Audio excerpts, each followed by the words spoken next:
La principale information de la soirée, il s'agit de cet impact direct de missiles qui a frappé la ville iranienne de Dimona, dans le sud d'Israël. Une frappe qui a visé une installation nucléaire, qui a fait une vingtaine de blessés, dont femmes et enfants. Nous sommes avec Gérard Vespierre. Merci d'être en ligne avec nous. Vous êtes à distance, pardonnez-moi.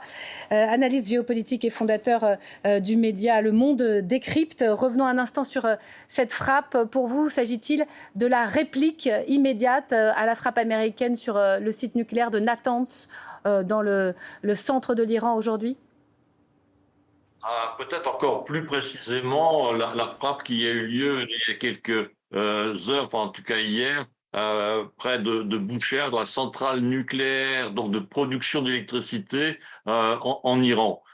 Et donc, il y a effectivement, depuis quelques minutes, cette information que le centre de recherche de Dimona, en Israël, a été l'objet donc d'un ciblage iranien et qu'un des missiles est arrivé sur un des bâtiments. Donc, premièrement, c'est une réponse. Deuxièmement, effectivement, c'est un pas supplémentaire dans l'escalade réciproque entre les deux pays. Et on peut noter aussi une qualité, je dirais, de précision de la part des missiles iraniens dont on doutait depuis quelque temps. Et on l'apprend aussi ce soir, la réplique israélienne n'a pas tardé, puisque l'État hébreu a frappé un centre universitaire. Est-ce que vous êtes surpris ? Alors, bon, je n'ai pas l'information.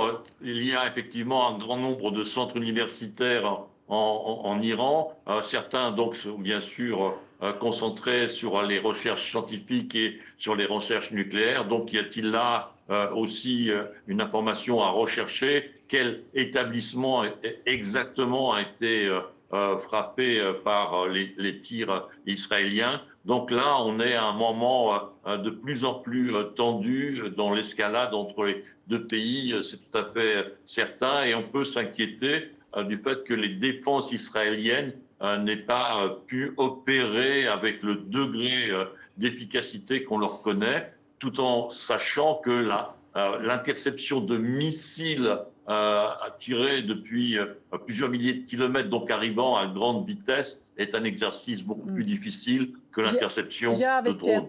Vous restez avec nous. On va y revenir effectivement sur l'efficacité ou non du dôme de fer en Israël ce soir. Mais d'abord, direction Téhéran. Bonsoir Siavosh Ghazi, merci d'être en duplex avec nous. Correspondant France 24 RFI. Qu'est-ce qu'il s'est passé exactement en Iran, cette frappe israélienne? Pouvez-vous nous en dire davantage sur ce centre universitaire ? De nombreuses vidéos ont été publiées par les médias iraniens qui montrent des missiles donc plongés vers une cible à l'extérieur de la ville de Dimona, dans le sud d'Israël. Est-ce que ce sont les installations nucléaires israéliennes qui ont été touchées? On ne le sait pas encore, mais ce qui est certain, c'est que même si ces installations n'ont pas été touchées, il s'agit d'un avertissement très clair de la part de Téhéran. Si on frappe les installations nucléaires iraniennes, il y aura une riposte contre les installations nucléaires israéliennes. Dans ces vidéos, on voit des missiles frapper directement donc une cible sans que les systèmes de missiles anti-missiles israéliens puissent intervenir, puissent intercepter les missiles. Donc un message très clair. Le commandant en chef de la force aérospatiale des gardes de la Révolution a affirmé que l'Iran contrôlait désormais le ciel israélien pour mener des frappes balistiques contre l'État hébreu et que ce soir, le ciel du sud israélien restera illuminé par les frappes de missiles iraniens. Siavosh Ghazi, correspondant RFI France 24, merci à vous. On en sait davantage donc sur cette riposte israélienne, l'État hébreu qui a frappé en Iran un centre de recherche, l'université Malak Ashtar. Regardez sur cette carte, on est au nord, de la capitale, Téhéran. Israël qui précise ce soir que ce centre, cette université est liée à la recherche nucléaire. Monsieur Vespierre, on a vraiment l'impression ce soir d'une forme d'escalade autour du nucléaire, sans être directement forcément une centrale nucléaire, une installation nucléaire dangereuse, mais on tourne autour. Parfait. Et donc, le centre de Dimona est un centre historique de recherche donc sur les éléments nucléaires et sur la technologie nucléaire de la part d'Israël, qui remonte aux années 60-70. Donc, il y a vraiment là un centre de recherche historique, donc important, qui concentre l'ensemble du savoir sur la question nucléaire en Israël.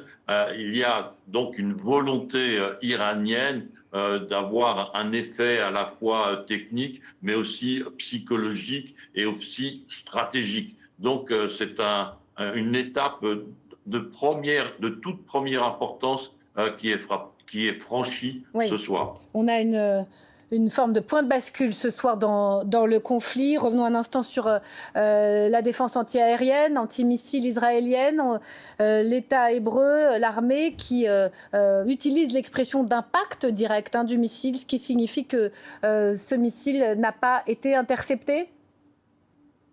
Tout à fait. Donc, l'armée israélienne le reconnaît, comme vous venez de préciser.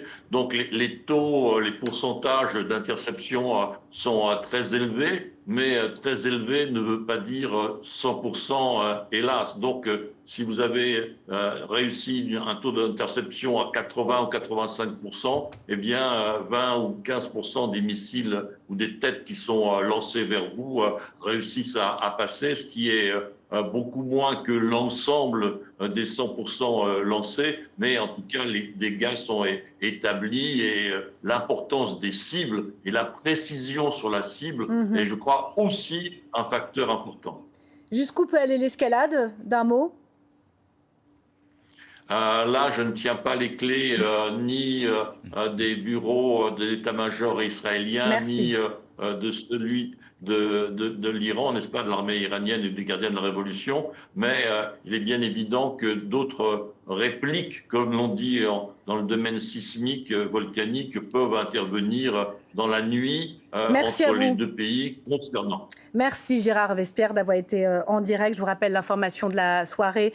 Une frappe de missile iranien dans une ville israélienne, la ville de Dimona, fait 39 blessés. Cette ville abrite un centre de recherche nucléaire et en riposte, Israël a frappé l'université Malak Ashtar au nord de Téhéran.